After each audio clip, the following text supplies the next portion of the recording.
Assalaamu calaykum asxaabta aan jeclahay meel walba aad dunida ka joogtaan kusoo dhawaada ciyaarihii falaqeyntooda kulanka adag oo maanta dhex mari doona Manchester United iyo Man City ayaan hordhaceeda ka hadli doonaa iyo sidoo kale xaqiiqooyinka muhiimka ah xogta kulanka iyo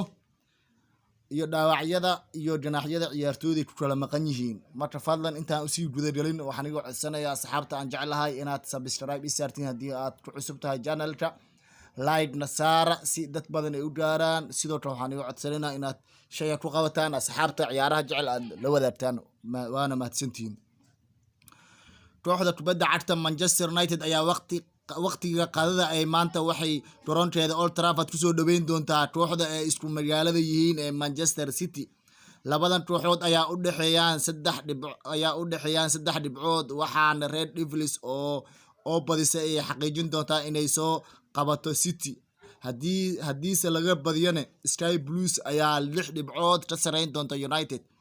Ole Gunnar Solskjaer ayaa kooxdiisa ku ciyaari doonta Old Trafford ciyaartii ugu horeysay tan iyo xasuuqii 5-0 ee ahayd ee Liverpool u geysatay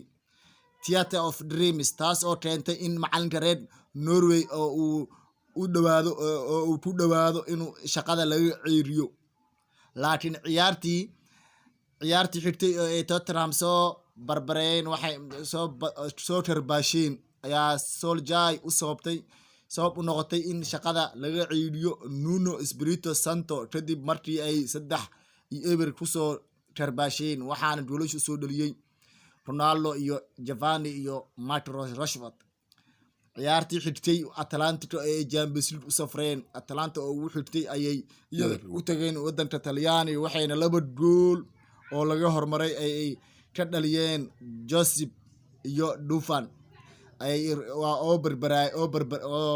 barbareeyay Cristiano oo 2 jeer shabaqooda soo taabtay walaaca kaliya ee Manchester United haysta toor kulanka ciyaartan waxaa rikoor xumada ay garoonkeeda Old Trafford oo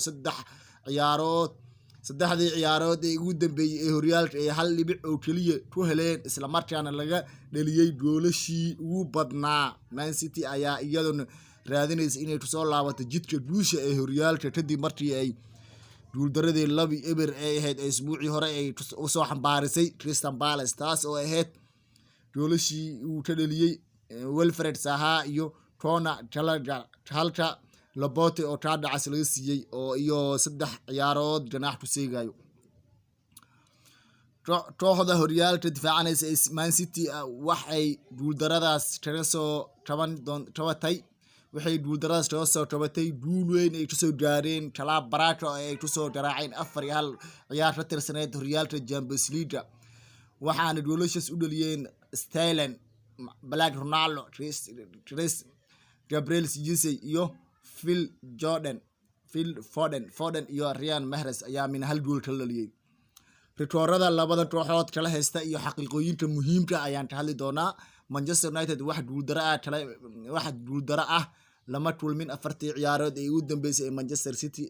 wada ciyaareen horyaalka Premier League 3 ayay badiyeen midna barbara ayay galeen waana markii ugu horeysay ay kulamo intaas la iska celcelis ahaan tan iyo 2008 ilaa 2012 oo 6 jeer oo isku xigta aanan Man City wax guul ah ka gaarin Manchester City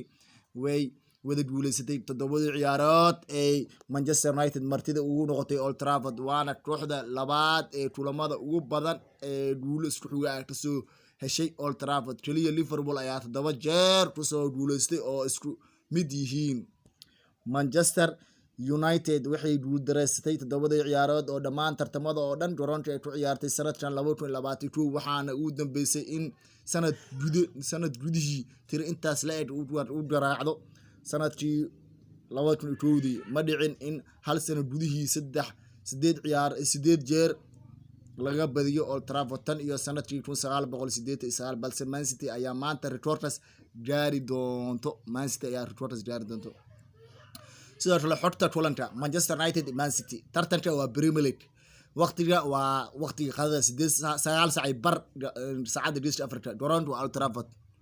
sidoo kale asxaabta ciyaaraha jecel fadlan waxaan igu codsanaynaa inaad subscribe noo saartiin like ta hanaga hilmaamina ku qabta ha dhaafin like ta saar